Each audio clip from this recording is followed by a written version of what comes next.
So my name is Mark Wayne II with the Champions Real Estate Team here at Berkshire Hathaway Home Services and Ambassador Real Estate Company. Joining me today is Russ Williams as we try to jump in here every single week, give you a rundown of what's going on in the real estate market. But like I said, quick tip today is property condition disclosure statement. So by law, you as a buyer you will get one of those, have to sign off on one of those prior to entering into that purchase contract as a seller, making sure you fill that out accurately and to the best of your knowledge.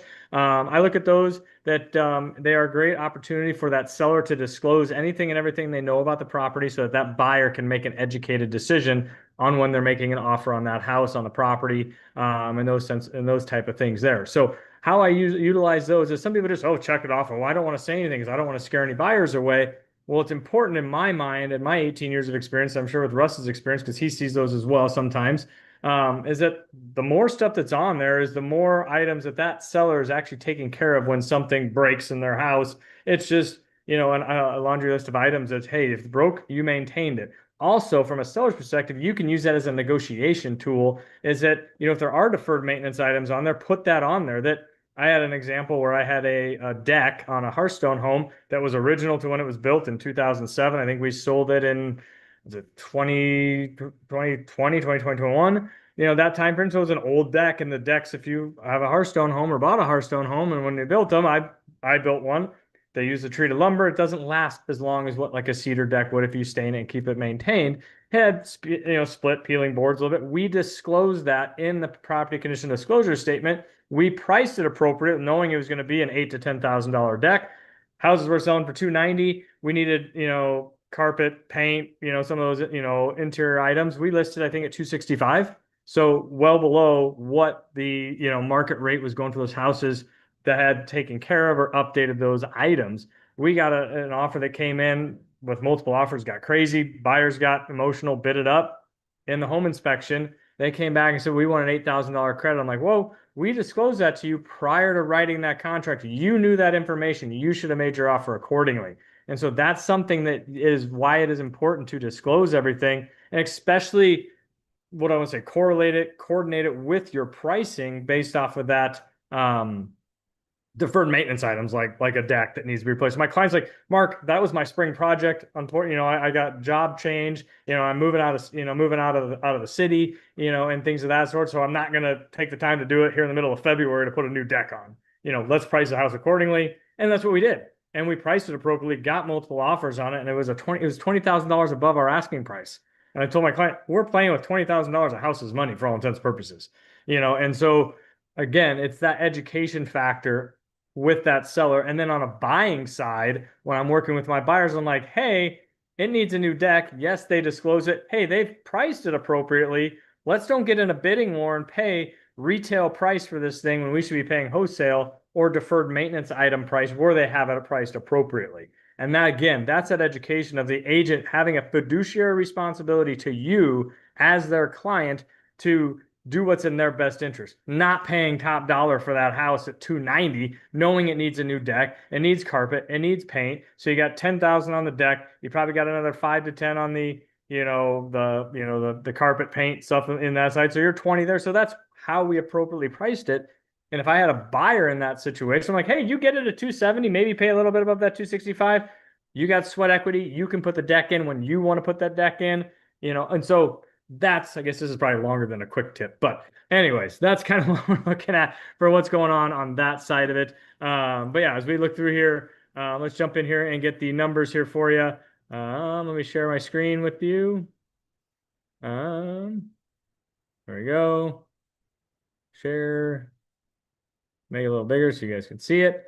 All right, so as we look here, we had basically exactly 700 new listings that went live in the last 7 days. Last week, I believe it was like 653. So that number went up. Our new contracts written, so the buyer activity, that was at 400 even. Last week, guys, we got a couple new even numbers, which is odd, on that side. Funny it's even, but it's odd, right? Funny there. Anyways, so 391. So we're steady on our buyer activity. Our new inventory is picking up a little bit, which people are back from summer vacations. Hey, let's put the house on the market before the kids go back to school. Then we can show it when they're in school, those type of things, getting that ball rolling. 485 new happy new homeowners in that side. So what does that mean on that new listings? That basically bumped us into like a neutral market. So we were at 2.8 or 2.7 months supply of inventory. So 3 is about that neutral. So we just kind of tipped the scale a little bit more, move that little red dot there across more to the neutral side where it's a more balanced market. And that's good for buyers, sellers, in that side. So obviously inventory is loosening up a little bit, expanding in that regards.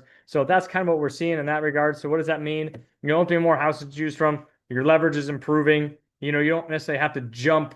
When they say jump, they don't have to say how high. And negotiation room, is obviously may grow. And from a seller's perspective, obviously buyers have more choices. So you got to have that house ready. You got to price it competitively. Again, that's where it comes down to. So that competition's increasing. So, you got to make your house stand out. So again, like deferred maintenance items, it doesn't matter what your neighbor's house sold for, 3 months ago. That was a different market than what we are in now. And so that's what you have to look at working with an agent. Here Champions Real Estate Team, that's what we're doing. We're going to give you those playbooks of what are the plays. Sure, you want to list it at your house. My goal, and any agent typical goal, most of them will tell you my goal is to maximize, your take home. How net you the most amount. Well, you know what we do here at Champions? We also net you the most amount of eyeballs. We net you the most amount of prospective buyers at your house. That's the other key thing that a lot of agents forget is, oh, I want to maximize your equity. I want to maximize how much money. Absolutely. The more money you make on your house, the more money us as agents make on as a house. Everybody wins in that situation. But if we're overshooting that pricing, we're not netting you. We're not maximizing the number of eyeballs that are on your house, because that buyer pool isn't going to come up and look at that house and go, we'll wait for them to come down because those sellers are being unrealistic. So you're going to miss out on those potential buyers that may compete for your house and in turn not maximize your equity there. So I guess that's kind of my rundown of what's gone on in the real estate market, in the last week, probably a little long-winded than we usually are. But I know Russ was, we had numbers came out and things of that sort. So he'll go over all the numbers on the mortgage side. So what do we got, buddy? Mortgage rates are basically trading sideways. We haven't seen a lot of change. They might be mildly improved from where they were a couple of weeks ago. We are continuing to watch. Are we going to have another peace deal? This has been on again, off again. We did see that the non-farm payroll report, which was released on the first Friday of the month would have been for the month of July, came in below expectations. That's favorable for mortgage rates. At the same time, we saw retail inflation numbers come in this morning right at expectations. So we'll be watching wholesale inflation tomorrow and later this month. The personal consumption expenditures report, which is the Fed's favorite measure of inflation. Keep in mind, at the last few meetings, several Fed members have been wanting to vote to increase short-term rates, but this weakness in the jobs market, if it carries through to another month, and if we see the personal consumption expenditures report come in week later in the month of August, those will both likely play favorable, and we could see mortgage rates improve a little bit. Having said that, though, Mark, that increased inventory, we are seeing more buyers winning bids with some seller help, seller paying some cost. But if we see rates move down much, we'll see more buyers come off the fence, and that could change that dynamic again. So stay tuned, but the Mark's plan is spot on. Get out there right now and look, because if we do see rates come down, we'll see more buyers come off the sideline. That will put upward pressure on rates and make it harder to win those concessions.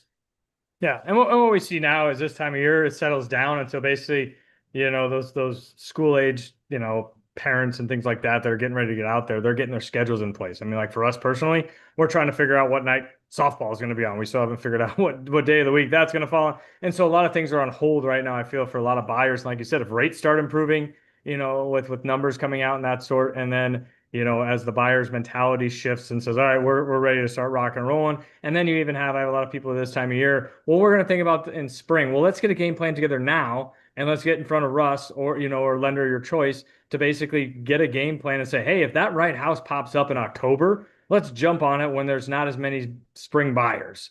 And that $500,000 house in October, maybe 515, 510, 525, depending on what the market's doing, at that time. We don't have a crystal ball. We do know what's going on now in the market because we track the numbers, but historically over my 18 years, and Russ been a little longer than I have, we've seen these cycles come and go. And it's, again, it doesn't matter to me what house you buy. I just want you to buy the right house for you. And it doesn't matter to me what time that you buy that house. I want the timing to be right for you. And the best way to do that is have that information, have a playbook, have a scouting report of what everybody else is doing out there in the marketplace, and get ahead of it.